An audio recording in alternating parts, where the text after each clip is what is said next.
জীবনে পথ চলতে গেলে, অন্ধকার থেকে আলোয় উত্তরণের পথ খুঁজতে গেলে সেই পথে পরতে পরতে বাধা, সেই পথ কাঁটা বিছানো, সেই পথে বারে বারে একা হয়ে যাওয়া, আর হাজারটা প্রশ্ন।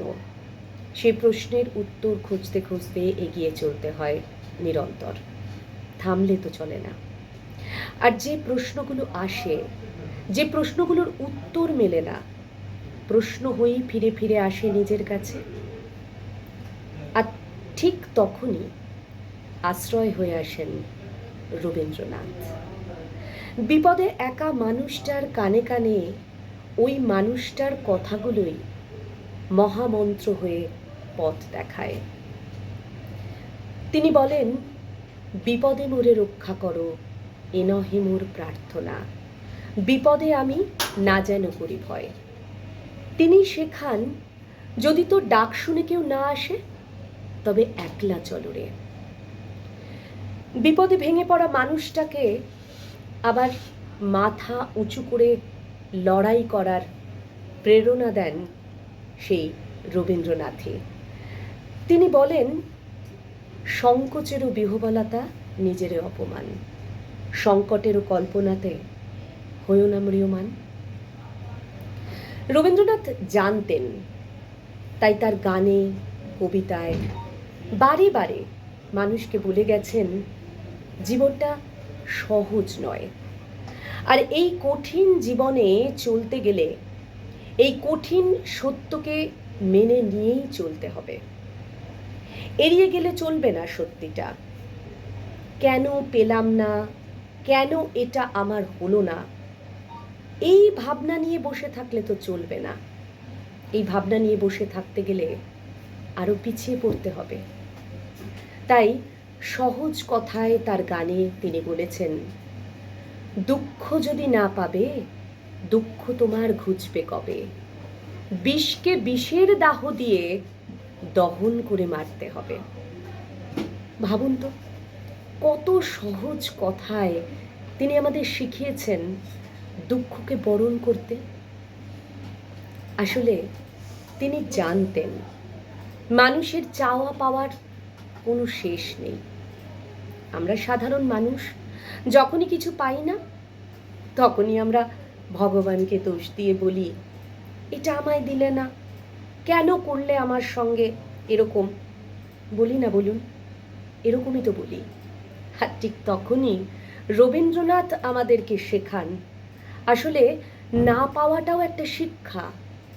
কোথায় থামতে হবে আমাদের সকলকে জানতে হয়।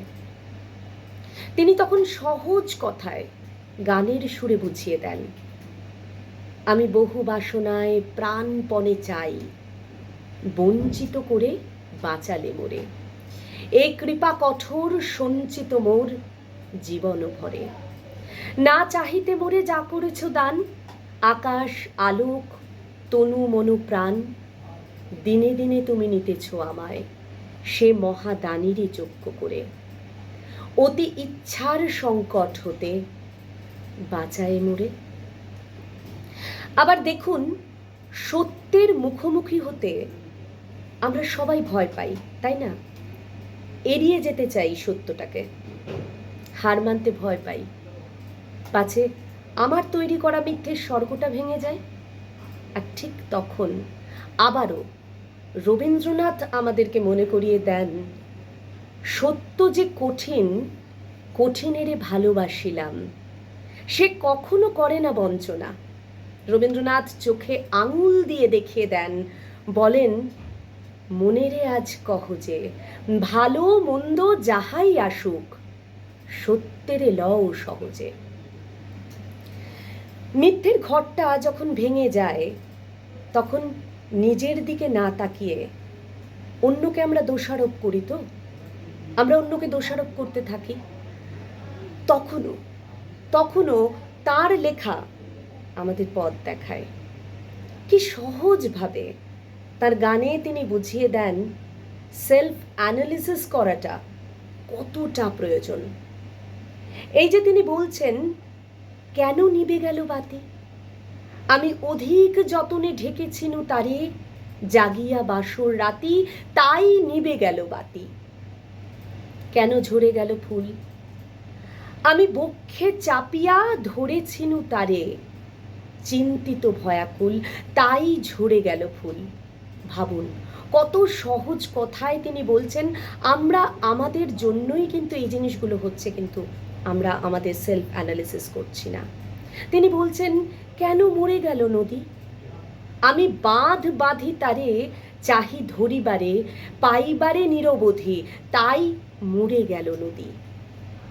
আবার তিনি বলছেন, কেন ছিঁড়ে গেল তার?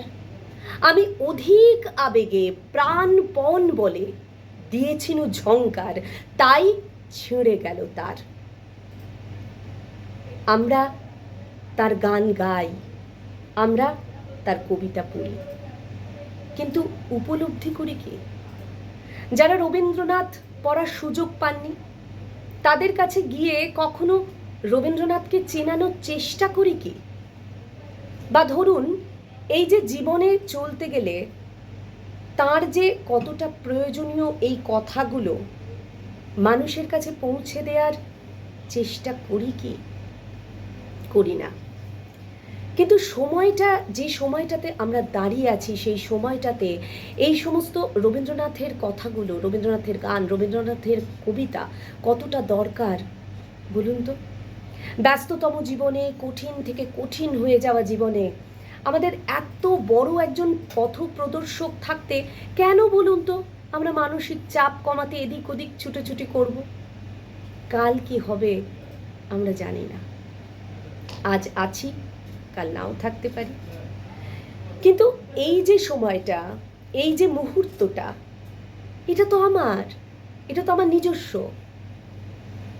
এই ঘাসে ঘাসে পা ফেলে আকাশ ভরা সূর্য তারা দেখতে দেখতে, এই পৃথিবীতে নিজের অস্তিত্বের প্রকাশকে আবিষ্কার করে বিস্মিত হতে হতে তিনিই তো শিখিয়েছেন আমাদের বিস্মিত হওয়া। তিনিই তো বলেছেন, আমি আছি বলেই আবার বিধাতা বসবেন সাধনা করতে। ধ্বংসের মধ্যেও আবারও বেজে উঠবে, তুমি সুন্দর, আমি ভালোবাসি। তবে সে আমি কিন্তু ক্ষুদ্র আমি নয়।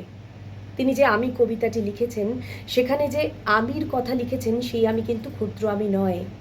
আমি এই পৃথিবীতে এসে কি হাতি ঘোড়া মেরেছি, কি সাম্রাজ্য গড়েছি, আমার কত টাকা পয়সা, এ আমি সে আমি নয়। এ আমি এই অনন্তের অংশ, একক অখণ্ড ব্রহ্মাণ্ড রাজ্যে পরম এক সেই রাজ রাজেন্দ্র রাজে, তাই বহে নিরন্তর আনন্দধারা। আর আমরা চাই রবির দেখানো পথে হেঁটে এই আনন্দধারা বহে চলুক নিরন্তর, প্রতিদিন হয়ে উঠুক 25শে বৈশাখ। নমস্কার।